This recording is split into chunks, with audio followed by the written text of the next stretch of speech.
So let's have a brief demo on that. So I'm using the previously created site.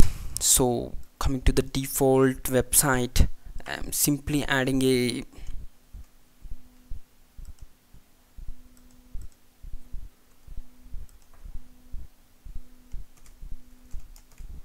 simple text box, id equal to txt statement, run at equal to server. This is a text box, and inside there is a button which will do nothing, just a sample button. Submit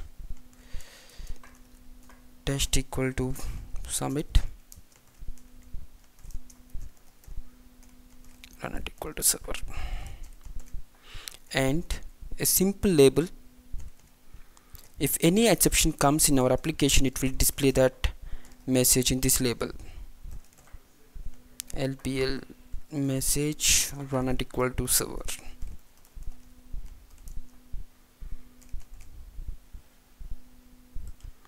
So this is one thing.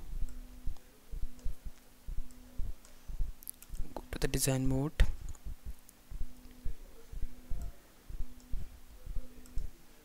Is not a valid identifier. So and submit test equal to server. So double click in order to generate the event handler. This is the button click code. Now first we will look into that SQL injection. In order to use the SQL injection, so add the references using system.data.sql client.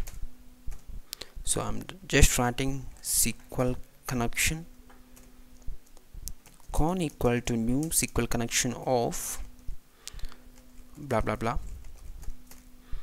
Then coming to the SQL command, cmd equal to new SQL command, and I'm taking the user input tst statement.test and then connection object. So here I'm trusting the user data, I'm trusting the user input and trying to execute that statement in the database. This is for the SQL injection. Simply build the project.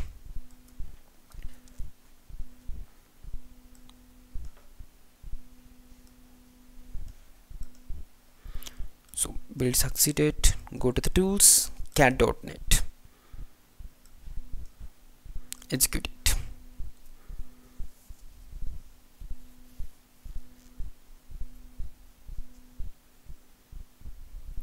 So cat.net, when you run the cat.net, it will load all the DLLs into the memory and it will analyze all the things. It will create the data flow path and the control flow path, and then gives you the errors list. So this is a SQL injection. The cat.net analysis identify one SQL injection.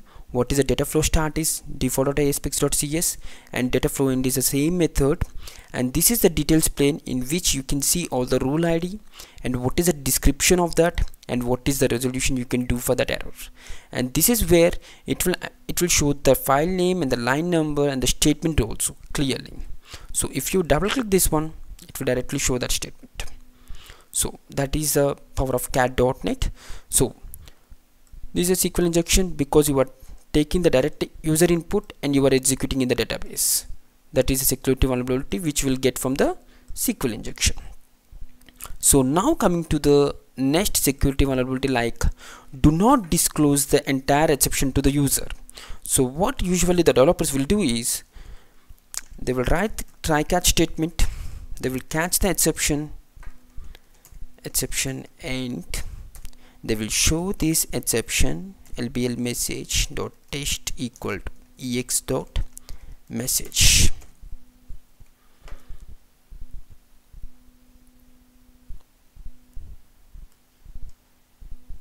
Build it, build succeeded, and tools cat.net analysis. You have to, this is the previous error, you have to start it again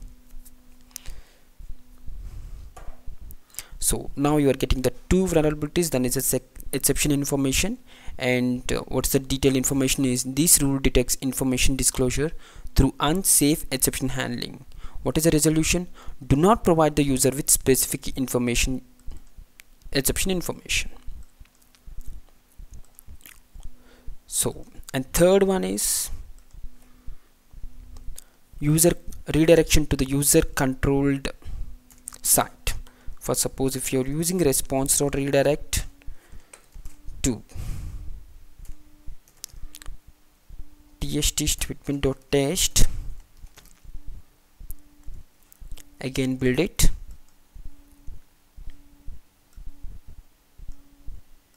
close this panel,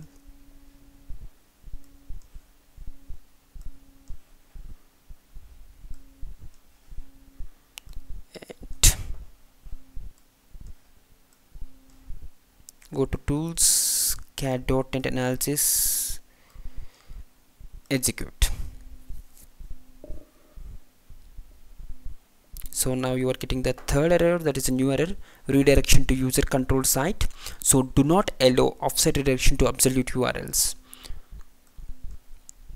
So, and the fourth one which I'm going to show is when you are executing the process commands, then you have to sanitize your command. In order to execute the commands in .NET using system.diagnostics, this is a namespace which will allow the user to execute the commands. There is one class called process info start,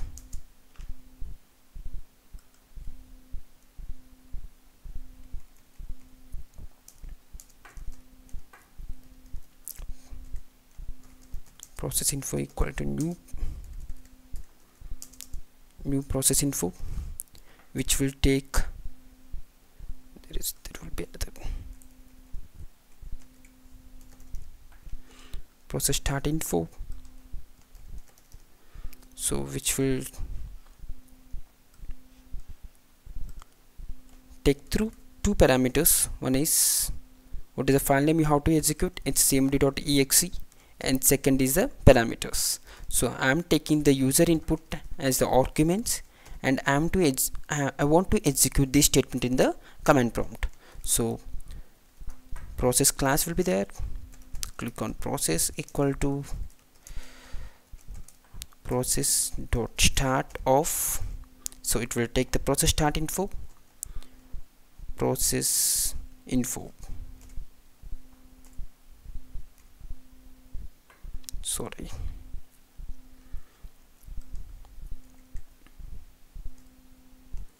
process info, and process dot wait for exit, process dot close. So these 4 lines will execute the user input in the command prompt. So solution explorer,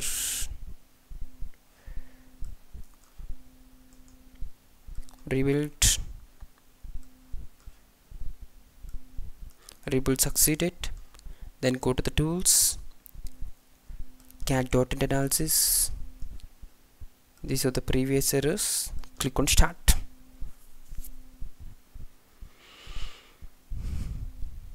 Now you will get the fourth one, that is a process command execution, and the details of that is this rule detects potential arbitrary command execution issues. Please sanitize the command string prior to executing it. So don't execute the commands as it is, as the user input. Please sanitize the command string so that security vulnerability will not come into your application. So this is the fine kernel recursion. And one of the simple thing is, for suppose if you want to take the input of the file name from the user, so don't take it as it is, sanitize the file path. If you allow the user to give that one, he will give the malicious the file path so that he can access the other files, so or else he can corrupt the files. So don't take that chance, sanitize the file path prior to passing it to the file system.